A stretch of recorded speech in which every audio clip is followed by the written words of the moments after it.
Será que nós estamos vivendo um novo avivamento com os pregadores mirins? Ou, mais uma vez, é o engano do diabo, só que dessa vez com uma cara nova? Hoje eu vou analisar com vocês 2 vídeos do pregador mirim que mais tem feito sucesso aí nas redes sociais, o missionário Miguel Oliveira. Acabou de entrar um anjo por essa escola. O anjo caminhou pelo corredor. E você vai entender como o adversário das nossas almas não tem o mínimo escrúpulo ao usar uma criança, um adolescente de 14 anos, para espalhar engano no meio das congregações evangélicas do nosso país. E o pior de tudo, como é fácil enganar os crentes das igrejas brasileiras. Eu sou o pastor Pedro, teólogo reformado, conselheiro bíblico, e se você gosta de estudar e aprender mais sobre a palavra de Deus, eu já quero te convidar a se inscrever aqui no canal, ativar o sino de notificações, porque aí dessa forma você continua recebendo os nossos vídeos, tá bom? Então eu já vou colocar aqui o primeiro vídeo para nós fazermos análise, só que dessa vez eu vou fazer diferente. Vocês costumam me ver parando o vídeo para fazer as análises. Como os 2 vídeos são curtos, eu vou soltar o primeiro, deixo ele até o final, depois eu faço a análise e faço a mesma coisa com o segundo vídeo, tá bom? O interessante é que no segundo vídeo, o missionário, o pregador mirim, ele sem querer acaba soltando o motivo, né, de por que as igrejas convidam ele para pregar. E infelizmente, o motivo é sofrível. Você vai ver. Fica até o final do vídeo. Vou colocar o primeiro vídeo para vocês. Não sabe o teu problema. Porque alguém julga o teu momento, mas não conhece a tua história. Nossa, ó, revá. Alguém está julgando que você está passando de momento, mas não sabe quantos anos que você ficou à beira de um caminho. Quer uma notícia? Tem gente que é maldosa, tem gente que tem a sementinha do mal. Ele está dizendo, eu não cresço, você também não vai crescer. Eu não vou para cima, também você não vai. Você não vai conseguir, eu não consigo, você não vai conseguir. Está repreendido toda palavra de maldição na tua casa. Assim diz o Senhor, esse ano você vai arrebentar. Esse ano vai ter milagre. Esse ano vai ter porta aberta. Esse ano, alguém está dizendo, não creio, fica sem crer, mas na tua casa vai explodir bomba de milagre, Jesus! A sua casa vai explodir bomba de milagres. Deus tem misericórdia de nós, né? Mas quando eu vejo um vídeo desse, sabe o que eu penso?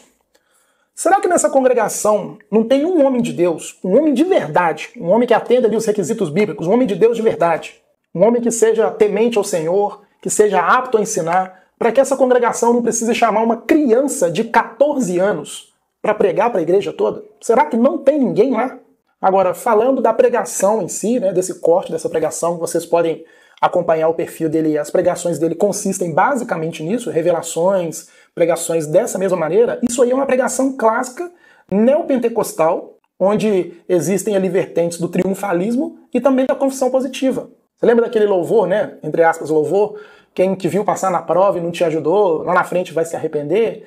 É exatamente essa mesma linha. Aquelas pessoas que falam mal de você, aquelas pessoas que invejam você, aquelas pessoas que não acreditavam em você, vão ver o que Deus vai fazer. Deus vai fazer uma bomba de milagres na sua casa. Quer uma notícia? Tem gente que é maldosa, tem gente que tem a sementinha do mal. Ele está dizendo, eu não cresço, você também não vai crescer. Eu não vou para cima, também você não vai. Você não vai conseguir, eu não consigo, você não vai conseguir.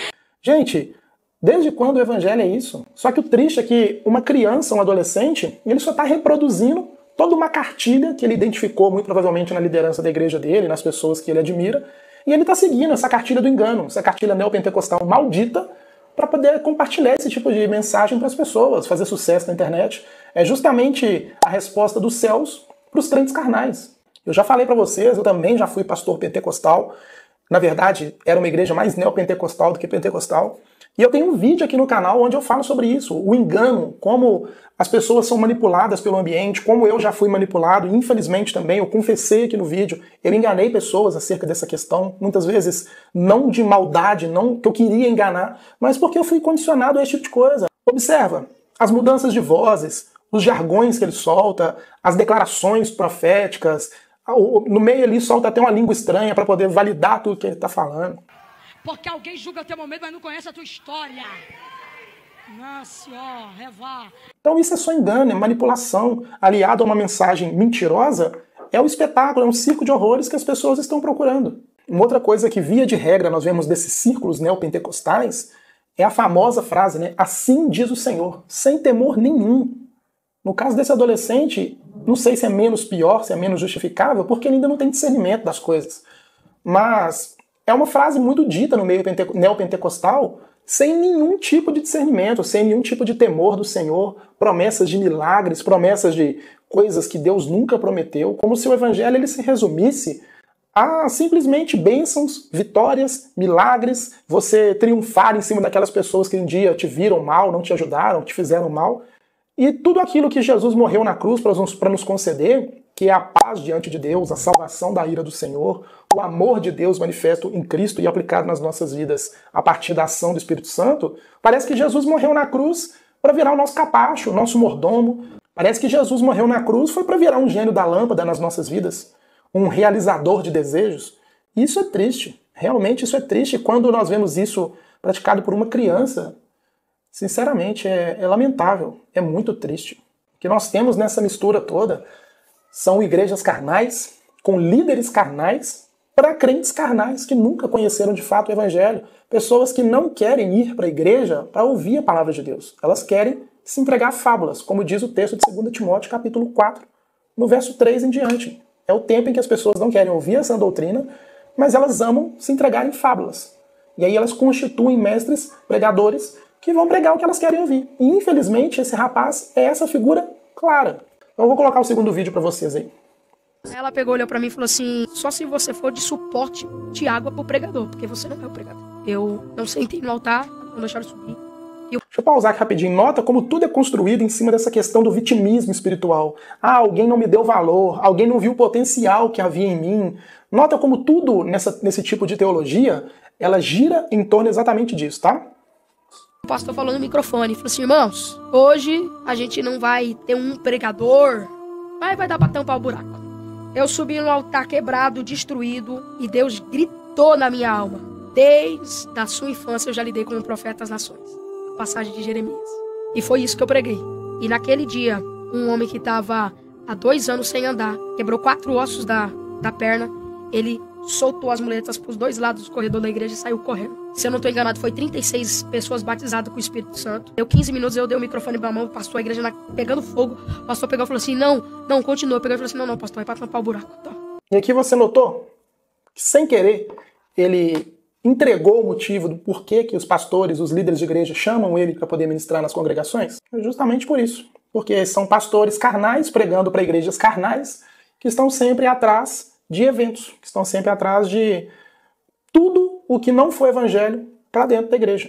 E se esse relato desse menino sobre o que o pastor da congregação falou sobre ele for real, não duvido que seja, isso só deixa mais claro ainda por que a igreja é carnal. Porque independente de quem for o pregador, e aqui eu não estou validando a pregação infantil, um pastor não tem o direito de humilhar ninguém, de falar isso de pregador nenhum. Só que ali é como se esse pastor estivesse meio que se justificando, né? Nós temos uma empresa religiosa, vocês pagam, vocês me colocam aqui nessa posição de um líder contador de fábulas para vocês. Eu prometi um entretenimento grande, não consegui trazer um pregador de nível elevado, um outro palhaço de circo aí de nível elevado, mas hoje nós temos um pregadorzinho aqui que vai tampar o buraco. Então é um empresário da fé, falando ali para os seus sócios, para os seus clientes, se justificando, né? Por que não teria um nome maior naquele lugar? E sim uma criança pregando para eles naquele dia. Uma outra questão que também é muito enganosa nesses lugares, né? Ele fala que o senhor que não andava há tanto tempo correu pela igreja. Um homem que estava há 2 anos sem andar, quebrou 4 ossos da perna, ele soltou as muletas para os 2 lados do corredor da igreja e saiu correndo.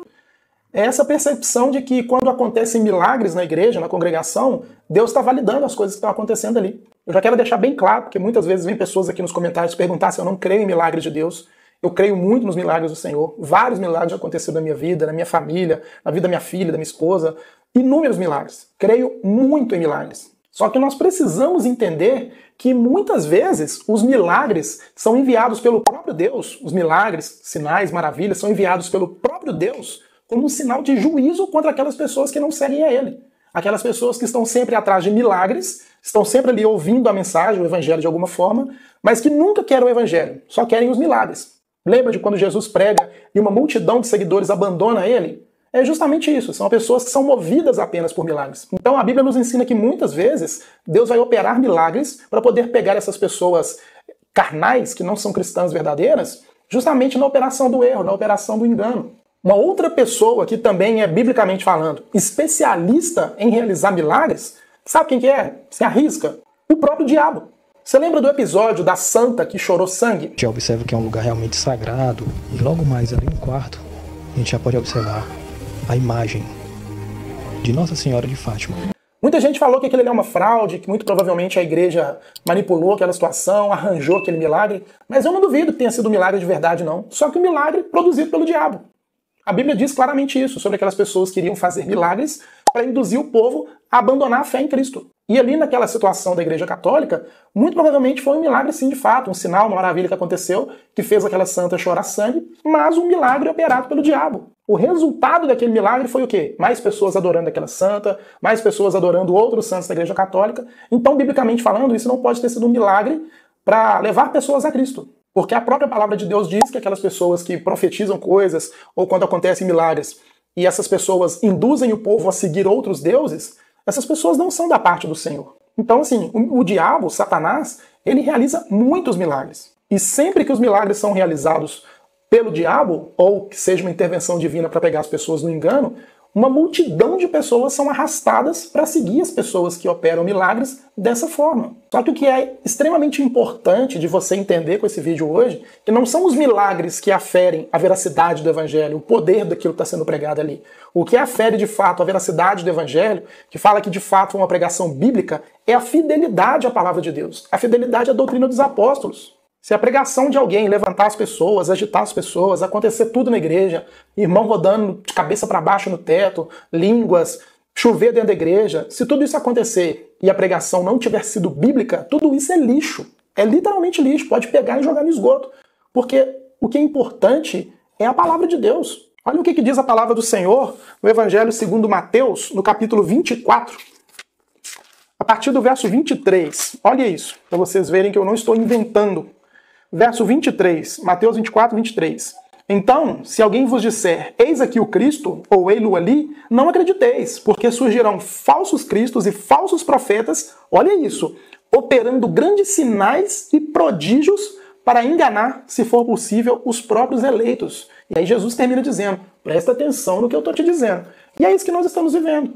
O raio-x desse texto bíblico sendo manifesto nas nossas igrejas. Um outro erro que esse pregador mirim pratica, mas isso é jargão, isso é senso comum dentro da maioria das igrejas evangélicas que vivem no engano, é a questão do batismo do Espírito Santo. E muitas vezes ele é pressuposto pela questão do dom de línguas. Se eu não estou enganado, foi 36 pessoas batizadas com o Espírito Santo. Muitas vezes as pessoas que falam que X pessoas ali foram batizadas no Espírito Santo, a argumentação delas é a seguinte: ah, pastor, mas a oração foi forte e aí o fulano começou a falar em línguas aqui na igreja. Isso é batismo no Espírito Santo. Eu já tenho um vídeo aqui no canal onde eu explico a verdade sobre o dom de línguas. Inclusive eu sugiro até que você veja. Mas mesmo os irmãos que pensam que o falar em línguas é uma evidência do batismo do Espírito Santo, a pergunta que eu te faço é a seguinte: quantas pessoas você já viu aí na sua igreja que falaram em línguas, profetizaram, fizeram e aconteceram na igreja, mas que de fato você sabe que elas nunca se converteram? Dom de línguas, eu vou falar de novo, não é evidência do batismo no Espírito Santo, porque Paulo nos ensina que nem todas as pessoas têm os mesmos dons. Isso precisa ficar muito claro, porque ele fala assim, 36 pessoas foram batizadas pelo Espírito Santo. Como é que ele sabe disso? Porque o que o nosso Senhor Jesus Cristo nos ensina é que nós conhecemos aquelas pessoas que de fato são cristãs e que por consequência foram batizadas pelo Espírito Santo é por conta da sua forma de viver, da regeneração. Aquelas pessoas que pecavam abandonam a prática do pecado, abandonam a forma de viver pecaminosa. Pelos frutos que nós conhecemos a árvore. Ele é a videira e nós somos os seus ramos. Se eu estou de fato conectado a Cristo, a minha vida vai ser transformada. E isso eu não consigo aferir numa pregação. Fulano de tal se entregou para Jesus. Ok. Só que vamos analisar o contexto de vida, vamos ver se de fato vão haver mudanças segundo o Evangelho, vamos compreender se o fruto do Espírito vai ser gerado ali, porque é isso que o Senhor nos ensina para aferir se alguém de fato é cristão ou não. Evidência do batismo do Espírito Santo com o dom de línguas, isso, teologicamente falando, não tem base bíblica. E aí, por fim, ele acaba soltando, né? Por que os pastores chamam ele para poder pregar? Vê de novo essa parte do vídeo aí. Deu 15 minutos, eu dei o microfone pra mão, pastor, a igreja pegando fogo. O pastor pegou e falou assim, não, continua. Tá vendo? A religião evangélica no nosso país hoje, precisa ficar bem claro, ela não é bíblica, ela não é cristocêntrica, ela é cultural. As pessoas foram pensando coisas na Bíblia ali que elas acham que aquilo faz parte do cristianismo e aquilo que elas não querem, elas só rejeitam. Muitas pessoas pensam que são cristãs, mas a verdade é que elas só vão na igreja atrás de programações, de profetas que revelam nomes, CPF, louvores carnais ou que envaidecem ela, pregações como a desse menino. Então isso assim, é muito claro. E dentro desse cenário, Os pastores eles precisam investir nesse tipo de entretenimento.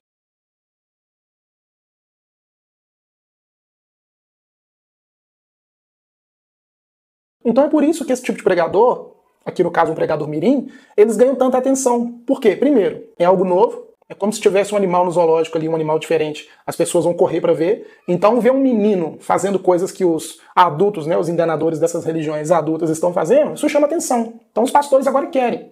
Os pastores dessas congregações, eles querem esse tipo de entretenimento na igreja. Por isso que o pastor fala com ele, não, continua. A igreja está pegando fogo. Ou seja, você quer sair no ápice do momento? Agora que você já incendiou tudo, você fez sua performance, os crentes estão em êxtase aí, continua.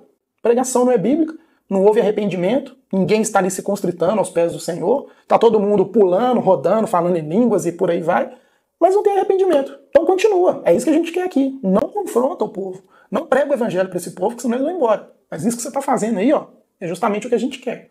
Então é por isso que esse tipo de pregador é convidado para as igrejas, para satisfazer essa necessidade. Eu tenho dito aqui que nós estamos vivendo a era da apostasia. 2 Timóteo, capítulo 4, nos versos 3 e 4, a Bíblia diz exatamente sobre isso, que chegaria um tempo que as pessoas não iriam mais querer ouvir a sã doutrina, elas teriam como coceira nos ouvidos quando elas começassem a ouvir a pregação do Evangelho, elas iam rejeitar isso, e além disso, elas iriam começar a constituir mestres que pregam aquilo que elas querem ouvir, e elas passariam a se entregar a fábulas. Então esse tipo de pregador, esse tipo de pregação, esses tipos de, como é que eu posso dizer, atores da fé, eles estão só atendendo essa demanda que é bíblica. A Bíblia fala que isso ia acontecer. Então são poucos que de fato são cristãos verdadeiros. Isso é desde a época do Antigo Testamento. Deus guarda para si um remanescente fiel. Uma outra questão, né, agora para a gente ir para a parte final, é que nesse vídeo, infelizmente o adolescente, aí, o pregador mirim jovem, ele mostra por que um adolescente, uma criança, não pode pregar para a igreja. Olha você vê o sorrisinho que ele dá quando ele vai entregar o microfone para o pastor. Ele fala, não pastor, só estava aqui para tampar o buraco. Deu 15 minutos, eu dei o microfone pra mão, pastor, a igreja pegando fogo. O pastor pegou e falou assim, não, continua. Pegou e falou assim, não, pastor, é pra tampar o buraco. Tá. Eu falei assim, não, pastor, é pra tampar o buraco. Tá. Eu falei assim, não, pastor, é pra tampar o buraco. Tá. E aí ele dá aquela risadinha, né? Em 1 Timóteo, no capítulo 3, que eu já falei com vocês aqui algumas vezes também, entre os pré-requisitos para ser ministro da palavra, ali no caso, presbítero, bispo, pastor, está lá que não seja neófito, ou seja, alguém novo na fé. Por quê? Porque essa pessoa ela pode incorrer no erro de Satanás, que é a questão da soberba, da vaidade, do coração se elevar. E quando nós vemos esse relato, o menino sentiu a dor, desmereceram dele no começo da pregação, né? E agora ele fez um trabalho bem feito, o pastor manda ele continuar, o que ele fala? Não, pastor, só estou aqui para tampar buraco. Ele dá aquela risadinha no final, ou seja, nitidamente o coração se envaidece. E isso é um risco que todo pregador ele corre, só que ele tem que ser, pela graça de Deus, né? Você sempre lembrar isso, amadurecido pelo Espírito Santo para poder seguir o ministério sem cair na vaidade do maligno. Independente da quantidade de pessoas que se pregue, seja uma pessoa, seja 10 pessoas, seja 1000 pessoas, quando alguém está na posição de ensinar o outro, o coração ele pode se colocar em vaidade. Pensar assim, não, eu tenho algo especial. Só que Paulo fala que nós somos mordomos de Cristo. Paulo nos ensina que nós somos vasos de barro que contém em si um tesouro precioso, ou seja, agora não está em mim. Só que uma criança, um adolescente, ele ainda não tem essa concepção, essa maturidade que Deus nos concede pela graça ao longo do caminhar para poder lidar com esse tipo de coisa. E nós vemos isso. Então é muito perigoso. É muito perigoso a soberba, a vaidade entrar no coração, porque, principalmente quando ganha a proporção que ele está ganhando. É um tipo de coisa que a família, a liderança precisaria blindar, mas como ele está trazendo muito retorno, né? Entenda por retorno aí o que você quiser entender, as pessoas, ao invés de se manterem fiéis à palavra de Deus, elas só vão investir nesse tipo de ministério. Eu afirmei aqui, e é como eu sempre digo, nós estamos vivendo a era da apostasia. A Bíblia diz que o amor de muitos iria esfriar, e é isso que está acontecendo. Se os cristãos, se as igrejas de fato fossem ensinadas no Evangelho, na palavra, abrissem as suas Bíblias para estudar e aprender a palavra de Deus, esse tipo de igreja não existiria nos nossos dias, seria completamente fechada, e esse tipo de pregador também não teria lugar. Mas, glória a Deus, porque isso também é cumprimento da sua palavra, e o Senhor tem um dia reservado para que essas coisas sejam julgadas. Eu oro para que esse menino se arrependa, para que um dia o Senhor convença o coração dele de verdade. Não estou colocando em xeque a fé dele, apenas que, infelizmente, ele está aprendendo de pessoas que não são bíblicos, não são cristãos verdadeiros, e, infelizmente, ele só está reproduzindo, desde os trejeitos até a pregação. Então eu peço a Deus, de verdade, que o coração dele seja iluminado pelo Senhor, que Deus coloque homens bíblicos de verdade no caminho dele, para orientar ele, e que um dia ele se torne de fato um grande pregador do evangelho, só que com fidelidade e com temor a Deus, tá bom? Se você gostou desse vídeo, eu quero te pedir mais uma vez para se inscrever aqui no canal, ativar o sino de notificações para continuar recebendo os nossos vídeos. Por favor, entre aí no seu WhatsApp, envie esse vídeo para umas 3 ou 5 pessoas, porque com certeza uma mensagem bíblica vai ajudar a chegar no coração de alguém para que essa pessoa busque compreensão de verdade do evangelho. Muito obrigado mais uma vez por ter assistido o vídeo até aqui, e se assim for da vontade do Senhor, eu te espero no próximo vídeo em nome de Jesus.